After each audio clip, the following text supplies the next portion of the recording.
படிக்கிறேன். எனக்கு கொடுக்கப்பட்டுள்ள தலைப்பு அறிவியலின் நன்மைகளும் தீமைகளும். இவ்வுலகில் கோடிக்கணக்கான உயிரினங்கள் வாழ்கின்றன. அத்தனை உயிரினங்களிலும் தனித்துவம் வாய்ந்தும் சிறப்பாக சிந்திக்கும் ஆறாம் அறிவை பெற்றதுமான ஒரே உயிரினமாக உள்ளது மனித இனம் மட்டும். காடுகளில் வாழ்ந்த மனிதன் முதலில் நெருப்பை உருவாக்க கற்றுக்கொண்டதே இன்றளவும் உலகில் மிகப்பெரிய கண்டுபிடிப்பாக உள்ளது. நெருப்பை கட்டுப்படுத்திய மனிதன் இன்றி புவியை தாண்டி அண்டம் பேரண்டத்தையும் தன்வசம் கட்டுப்படுத்த முயற்சி மேற்கொள்கிறான். மனிதனின் அத்தனை கண்டுபிடிப்புகளுக்கும் ஆதாரமாய் விளக்குவது அறிவியலே ஆகும். இத்தகைய அறிவியல் கண்டுபிடிப்புகளால் மனித இனத்திற்கு பல நன்மைகள் கிடைத்துள்ளன. அதே சமயம் அறிவியலால் தீமைகளே இல்லை என கூறவும் முடியாது. அறிவியல் கண்டுபிடிப்புகளால் இன்று மனிதனின் சராசரி ஆயுட்காலம் உயர்ந்துள்ளது.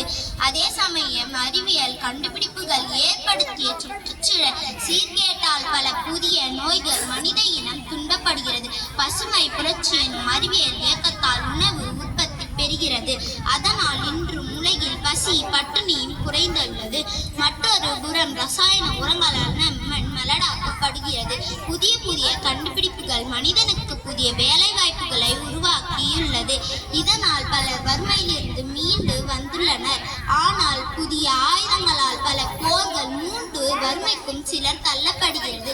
செவ்வாயிலும் நிலவிலும் நீரை தேடும் அளவிற்கு இன்றைய நவீன அறிவியல் வளர்ந்துள்ளது.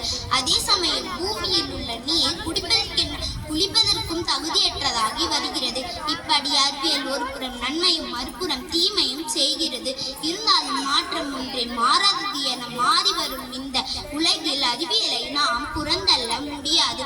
எனவே இனி வரும் காலங்களில் நாம் சுற்றுச்சூழலுக்கு பாதிப்பு ஏற்படாத வகையில் புதிய கண்டுபிடிப்புகளை உருவாக்கி இயற்கையோடு இணைந்து இன்னலமாக வாழ வழி செய்ய வேண்டும்.